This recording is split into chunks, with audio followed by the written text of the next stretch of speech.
تو بورڈ کے پنجاب بورڈ کے ٹوٹل نمبر ہیں 1200، ان میں سے جتنے بچوں کے اسٹوڈنٹ کے 1100 سے زیادہ نمبر آئے ہیں نا، تو ان کے دماغ کس حالت میں ہو گیا ہے وہ 1100 زیادہ نمبر لینے کے چکر میں۔ آئیے میں آپ کو ان کا دماغ دکھاتا ہوں، بڑی مشکل سے میں ان کا دماغ لے کے آیا ہوں آپ کو دکھانے کے لیے۔ یہ ہے ان تمام اسٹوڈنٹس کا دماغ جنہوں نے 1100 سے زیادہ نمبر لیے ہیں۔ اس کو مذاق مت سمجھیں، دیکھیں سائیکالوجی ایجوکیشن کی روح سے وہ تمام لوگ جو رٹے لگائیں تو پھر ان کے اندر کریٹیوٹی باقی نہیں بچتی، ان کی لائف سکلز نہیں بلڈ ہوتی، تو پھر ان کے دماغ سائیکولوجیکلی پتھر کے ہو جاتے ہیں، وہ کسی کام کے نہیں رہتے۔ تو اگر کسی کام کے وہ ان کے دماغ نہیں رہتے تو پھر فائدہ؟ پہلے فائدہ ہوتا تھا، کالجز اور یونیورسٹیوں میں ایڈمیشن ملا کرتے تھے زیادہ نمبروں والوں کو، لیکن اب تو مسئلہ یہ ہے کہ یونیورسٹیاں اور کالج تو آدھے خالی پڑے ہیں، وہ تو ہاتھ جوڑ جوڑ کے اسٹوڈنٹس کو بلا رہے ہیں کہ بھئی آؤ پڑھو۔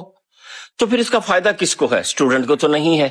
ہے فائدہ جناب، پہلا فائدہ تو ہے اسکول کو جہاں سے وہ پڑھ کے نکلے ہیں، وہ بل بورڈ پہ ان بچوں کی تصویریں لگاتے ہیں اور اس سے ایڈمیشن ہوتے ہیں، کیونکہ پیرنٹس کے نزدیک کرائیٹیریا ہی ایک ہے۔ پچھلے 150 سال سے انہیں پتہ ہی نہیں چلا کہ آئی کہ دنیا میں نمبروں کی ضرورت نہیں رہی، تو اس سے پھر جب ایڈمیشن ہوتے ہیں تو بلے بلے ہو جاتی ہے۔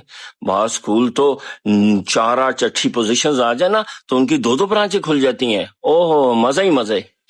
دوسرا فائدہ ہے ماں کا، وہ کیا کرتی ہے پھر اپنے بچے کو پرموٹ کرتی ہے اپنے خاندان میں، اس سے اس کی خاندان میں عزت بنتی ہے، لوگ اس کو ویلیو دیتے ہیں کہ ویکھیا اب تو خود تو نہیں پڑھ سکی لیکن بچوں کو پڑھایا، اتنے بورڈ میں نمبر آئے اس کے بیٹے کے، ہاں یا بیٹی کے۔ تو یہ ہے مسئلہ۔ اب کریں کیا؟ کچھ بھی نہیں ہو سکتا۔ کیوں نہیں ہو سکتا؟ کیونکہ دیکھیں اسٹوڈنٹ نے تو بولنا نہیں، ٹھیک ہے، وہ تو چپ کر کے بیٹھا ہوا ہے، اپنا مستقبل اس کا داؤں پہ لگ رہا ہے۔ کیوں؟